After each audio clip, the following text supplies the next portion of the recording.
sometimes I hear people talking and they'll say, well, you know, for instance, Black Lives Matter. Black Lives Matter has cost thousands of black lives. It's gotten thousands of black people killed. Their attacks on the police have made the black neighborhoods more unsafe. Children are being shot by random gunmen. It's a nightmare what they've done. And yet they continue to do it because they have an idea that it's good. If for a moment it occurred to them that these actual black lives that they are ending with their policies are just as important to the people who have them as their life is to them, maybe their policies would start to seem less important to them.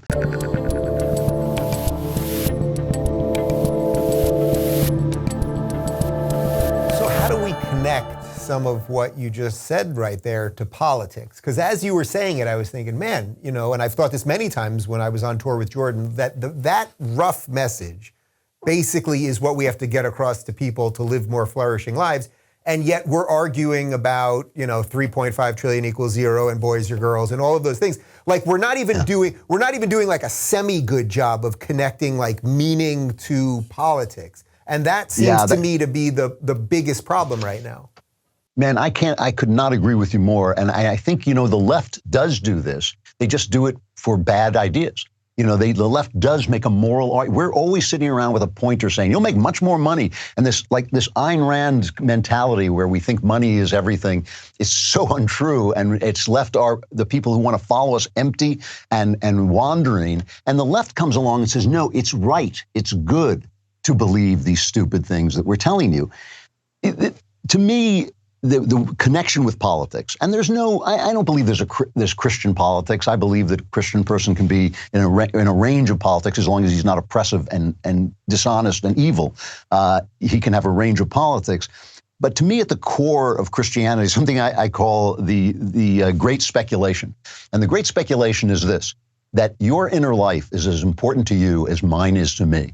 That's the great speculation. And that's true whether you're a garbage man, whether you're a homemaker, whether you're a dancer, singer, whatever you are. The speculation is that your inner life is as important to you and as real to you and as urgent to you as mine is to me. And once you come to that, once you take that guess, first of all, you begin to see that it's true. You begin to realize that people have a right to be left alone. They have a right to live out the meaning of their lives, you know? And when they do that, when you commit to that, then you want them to be free. And when you want them to be free, you start to think, well, what are the conditions of freedom? You know, obviously, some of the conditions of freedom are, you know, have to do with morality. You can't murder people. You can't steal from people. You can't defraud them. You can't lie about them. Those are the 10 Commandments. That's where they come in. You know, these are rules that are not made so you'll be a nice guy. You know, like don't do that or we'll punish you. That's not why they're made. They're made to liberate you, so that you can be free. Every one of the founders, John Adams said it best, but every one of the founders said, this is a constitution for a moral and religious people. Not just moral, but a moral and religious people. And the reason for that is you start to understand that the other guy's freedom is as important to him, you know, as yours is. Sometimes I hear people talking and they'll say, well, you know, for instance, Black Lives Matter. Black Lives Matter has cost thousands of black lives. It's gotten thousands of black people killed. Their attacks on the police have made the black neighborhoods more unsafe. Children are being shot by random gunmen. It's a nightmare what they've done. And yet they continue to do it because they have an idea that it's good. If for a moment it occurred to them that these actual black lives that they are ending with their policies are just as important to the people who have them as their life is to them, maybe their policies would start to seem less important to them.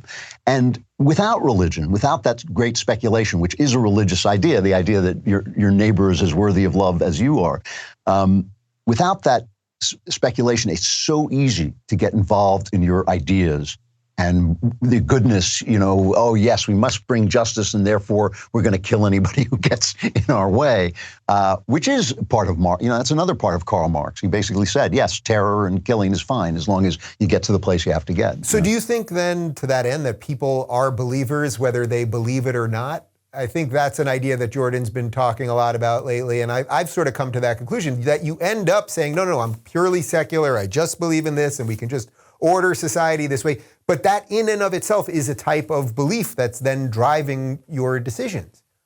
Right, because this is the power of narrative. This is another thing the left knows about more than us. It's like we live in a time when it's uncouth to say, well, let's see what let's consult God. Let's see what God's will is. Let's see if this is a demonic path we're saying. We don't say those things anymore. And there's a good reason for it, but that good reason has become outdated. The good reason is science. When lightning used to strike, they used to think that demons were sending the lightning, so they would ring the church bells to chase the lightning away. That meant the monk had to climb up to the highest part of the church and ring the bell, and of course he'd be hit by lightning and killed, right? And when Benjamin Franklin put a lightning rod on top of a steeple, it was much safer, but it also was kind of a symbol of a materialistic philosophy that was going to replace this spiritual philosophy. And now it's actually called the science, as if it were the Wizard of Oz, It's like, come and worship the science. For a while, it made sense for people to say, oh, all of our speculations about demons and about supernatural and all these words that we don't like to use anymore were all wrong. But that's not true anymore. Science has now progressed to a point where we see it's not actually as mechanical as we thought it's going to be. It's kind of weird, and it shouldn't be here. It looks, by logic, like life shouldn't be here, creation shouldn't be here. We shouldn't be able to understand creation, and all those things are true.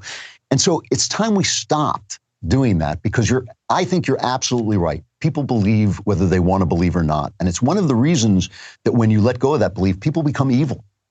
They start to teach children to be, willing victims of pedophilia. They start to teach you about race. Those are wicked things to do. Those are wicked things to do because they've let go of that sovereign good that is the living God. And in a way, if you listen to the way we talk, we don't even say I was happy anymore. We say, oh, I had an adrenaline rush. We use these materialist terms all the time. We don't say, oh, that's right because it's obviously right. We always have these kind of evolutionary explanations, and yes, it's game theory and all that stuff. None of which makes any sense, by the way. But be that as it may.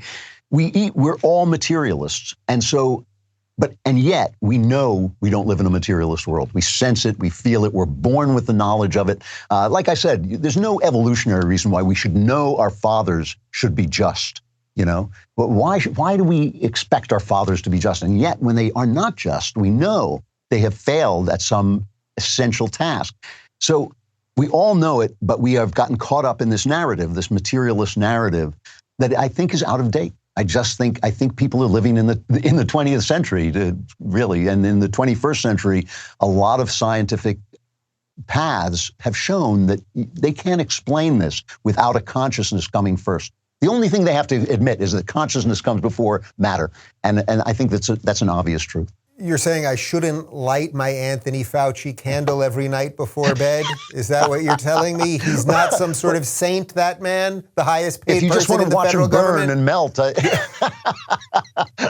I can understand why you might want to just watch him melt. It's like, that's for the dogs. What does that tell you, though, about the psychological makeup, I suppose, of groups, where it's like we see these people that get so much wrong consistently, and now we have the video footage to prove it.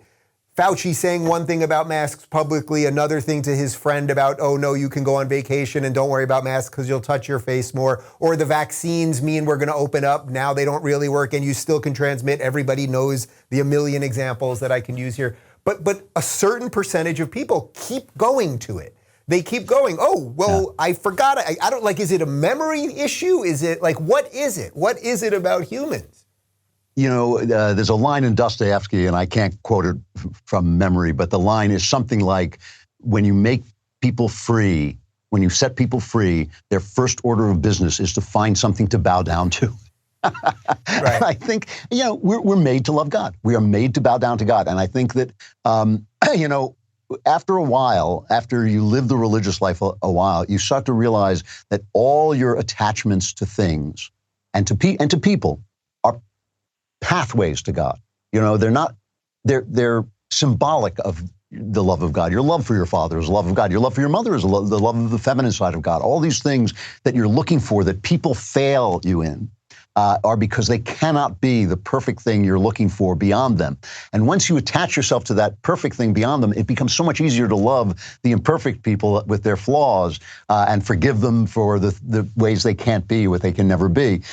And so, guys like Fauci are there because people are just desperate for that thing, and no one will give it to them. If you're looking for more honest and thoughtful conversations about politics instead of nonstop yelling, check out our politics playlist. And if you want to watch full interviews on a variety of topics, watch our full episode playlist, all right over here.